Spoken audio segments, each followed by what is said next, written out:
Edward Berger's new film Conclave came on my radar just a few months ago from one of the film PR companies with whom I collaborate.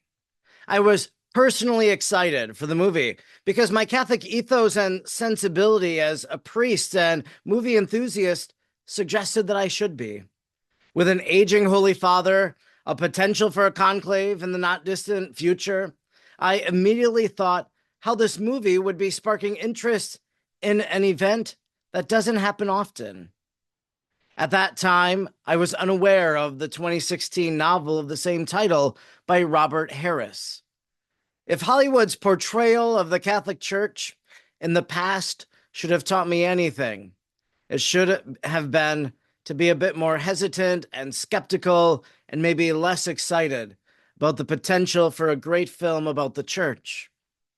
I had the chance to see Conclave at the Chicago International Film Festival just a week before its October 25th release. A week before going to the film festival, I saw a post on X, formerly Twitter, that cautioned seeing the movie because of an intersex plot twist at the end, known because of the novel. I guess I shouldn't have been surprised that some sort of woke agenda item would find itself embroiled within the story's plot. I was conflicted, but decided I must see the movie for myself to make a judgment. A few days later, I saw a video being circulated from Ben Shapiro saying that Catholics should be pissed, his language, not mine, about the movie Conclave. I didn't watch his take at that time. I have now, but then I didn't watch it because I wanted to remain unbiased as I was going to the film festival to see the movie.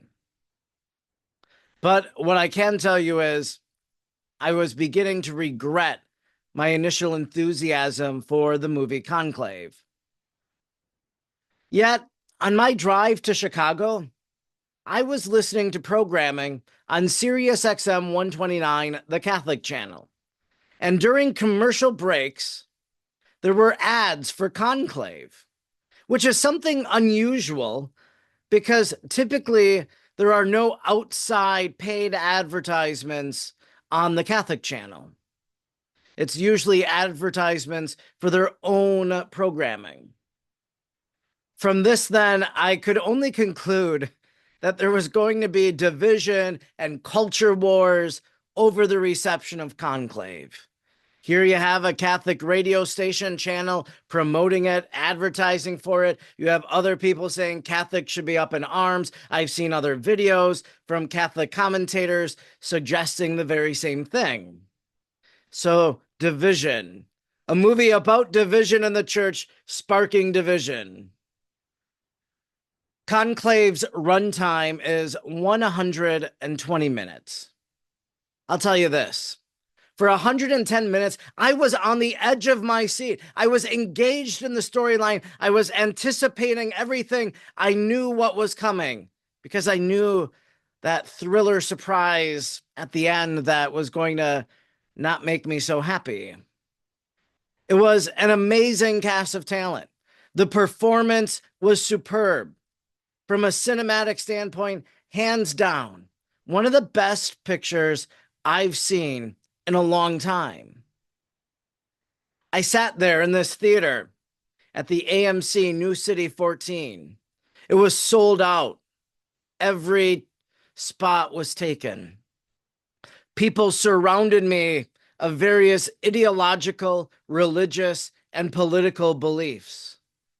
And what amazed me as I sat there was that so many people would have an interest in a film of a religious nature. It could have been Edward Berger. It could have been the fact who the talent was. Could have been that people are saying it's the best picture of the year. Maybe that's why the theater was full. But you have to have an interest, a minimal interest in what this movie is going to portray for the next hour and 20 minutes. The people around me were taking in what happens during the death of a pope, such as the destruction of the papal ring and how a papal election takes place. I heard Latin prayers. And then the cardinal actors in the movie were praying. Prayer was on the big screen. People were being exposed to the language of prayer. I saw some merit in just a few of these things that I just mentioned. The sequestered cardinals, however, do not seem to be so sequestered. And there are interactions that I don't think would take place in a conclave. But I don't know. I've never been to one. And it also seemed to me that one of the cardinals may have broken the seal of confession, a big no-no. So does it portray everything in the church correctly? No. Anybody, Catholic or not, though, they know that there are factions and divisions within the church. You just have to go over to X and see the battles on Catholic Twitter or Catholic X. Some leaders in the church are liberal, and others are conservative and traditional. And these play out with a liberal faction in the movie trying to take over the conclave against the traditional candidates for Pope. Some cardinals in the movie advocate for a greater acceptance of the LGBTQ plus agenda and a rejection of tradition and Latin. So yes, a liberal bent in what is being portrayed on the screen, and portraying traditionalism in a more negative fashion. So that is an adequate criticism. For those around me in the theater, it seemed that the intersex cardinal was a surprise to them based on the reactions of everybody as it was happening on the screen. So hopefully this isn't a spoiler. To be honest, I couldn't identify the cardinal until it was finally revealed, because I kept thinking of how a thriller movie might try to confuse the viewer. And so I was continuing to guess. I thought I had it right, but then I thought, oh, there's room for suspicion, or I don't know, like, could I be surprised at the very end? Am I a fan of the insertion of this intersex character? Of course not. I actually didn't even know what intersex was until I heard about it from this movie. It is apparently when a person is born with both male and female features or genitalia, the one is more prominent. So enter the debate about women and ordination and all of that sparked by this movie. In the Catholic Church, only men are ordained. So this inserts the question as to whether or not this cardinal who will become Pope is validly ordained, if he is a male, etc.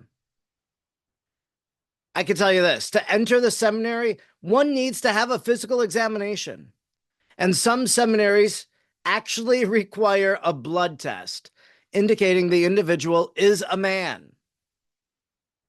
So I'm not sure if there is a definitive answer to the question posed by this movie.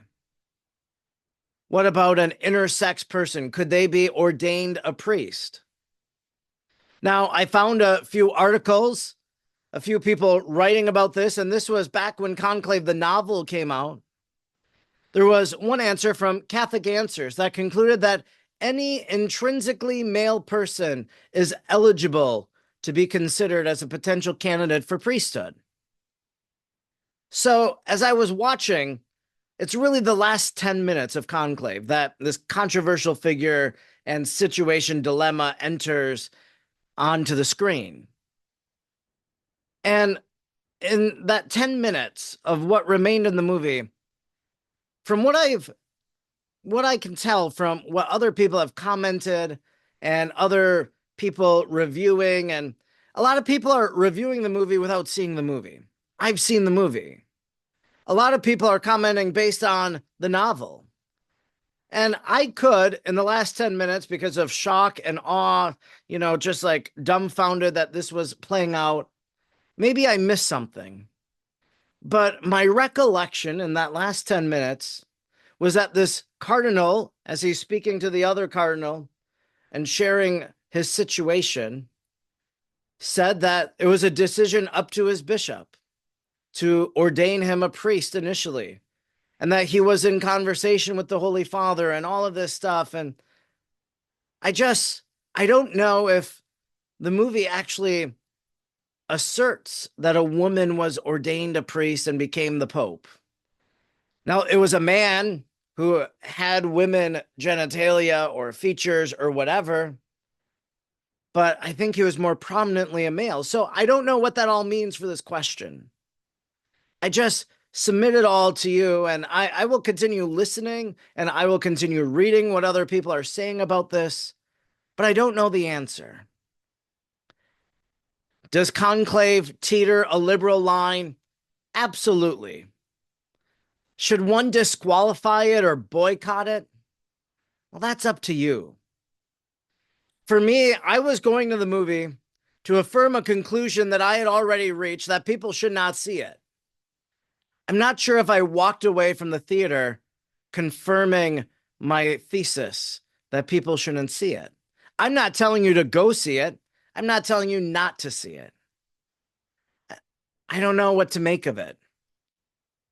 What I can tell you, for 110 minutes, I was most certainly entertained by the movie as I saw all of the things happening in the conclave and the tensions in the church. I'm like, this is the church that unfortunately I know. This is the church wrought by division that is playing out in the modern era today. It was recognizable to me. Maybe it's an encouragement to pray for a purification of the church. The final 10 minutes left me with questions and internal unrest that I am still sitting with today. But for now, I'll keep following and seeing how the debate around Conclave continues during release weekend and beyond into award season.